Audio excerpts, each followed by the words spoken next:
Hello guys, good afternoon. কেমন আছো বন্ধুরা? আশা করি সবাই ভালো আছো। আর গণেশ পূজার অনেক অনেক অনেক শুভেচ্ছা রইল। আজকে এই ভিডিওতে আসার একটাই কারণ হচ্ছে যে আমি একটা পার্সেল অর্ডার করেছিলাম। তো যেটা কিনা ট্রেন্ডিং চলছে। তো যে ডেলিভারি বয় আসছিল উনি আমাকে বলেছিল যে দিদিভাই এই সব জিনিস তোমরা অর্ডার করো কেন। তো ওই পার্সেলটা আমি দেখাচ্ছি। পার্সেলটা কি?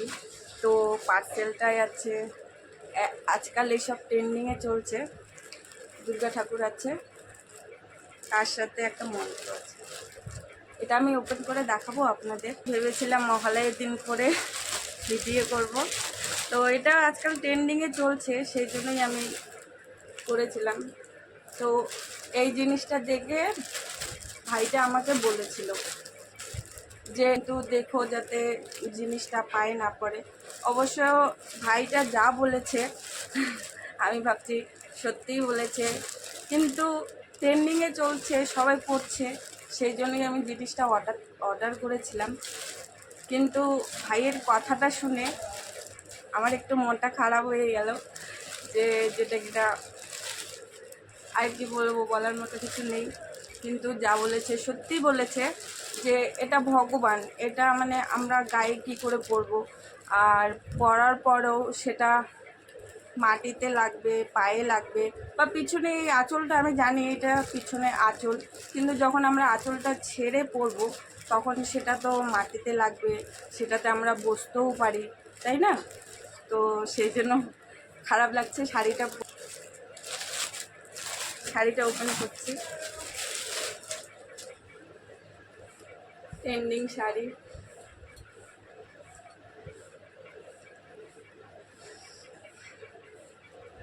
আমি ভাইটাকে বলেছিলাম যে এটা তো আঁচলে পড়বে, তো বলছিল যে না দি ভাই, এটাতে তো মন্ত্র মন্ত্র করা আছে, সেটা না পড়াই ভালো।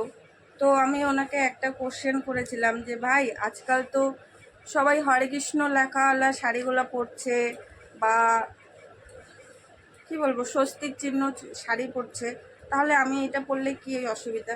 বলেছিল দিদিভাই তোমাকে নিজের ভাবি, সেই জন্য তোমাকে এই কথাটা বললাম, যদি আমি কোনো ভুল বলে থাকি তাহলে পরে সরি বলছিল। আমি বললাম ঠিক আছে ভাই, আমি আমি অর্ডার দিয়ে দিছি, তো এখন কি করব। বলছিল যে দিদিভাই তুমি রিটার্ন করতে পারো, কিন্তু আমার শাড়িটা এত পছন্দ হয়েছে যে এটা আমি রিটার্ন করতে চাই না। তবুও আমি ভাবছি যে করব, কিন্তু অনেক সাবধানে করব, যাতে ভগবানের কোনো অপমান না করি। কিন্তু কি করব, স্বস্তিক চিহ্ন তো পায়ের, মানে যেখানে পায়ের নিচে থাকে সেখানেও স্বস্তিক চিহ্ন পড়বে। মানে যা খারাপ লাগছে না কথাটা শুনে। আর শাড়িটা এত সুন্দর, মানে গিয়েছে, মানে ডিজাইনটা খুবই সুন্দর। আমাকে তার মধ্যে পাটটা যে আছে, পাটটা অসাধারণ, মানে দেখতে যা সুন্দর। কিন্তু আমাকে ভাই যে কথাটা বললো, বা ডেলিভারি বয়টা যে আমাকে কথাটা বললো, সেটা শুনে অনেক খারাপ লাগলো। তো তোমরা কমেন্টে বলবে যে এটা আমি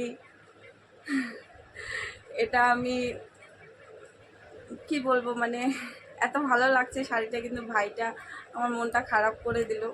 সেটার জন্য ওকে ভাবছি পরবো কিনা। তো তোমরা কমেন্টে অবশ্যই জানিও যে এই শাড়িটা আমি মহালয়ার দিনে পরতে পারবো কি পারবো না, বা তোমাদের যদি আদার্স কোনো কথা, যদি শাড়িটা পরি তাহলে কি করে পরতে পারি, তো প্লিজ একবার আমাকে কমেন্টে বলে দিবে। ধন্যবাদ, নমস্কার।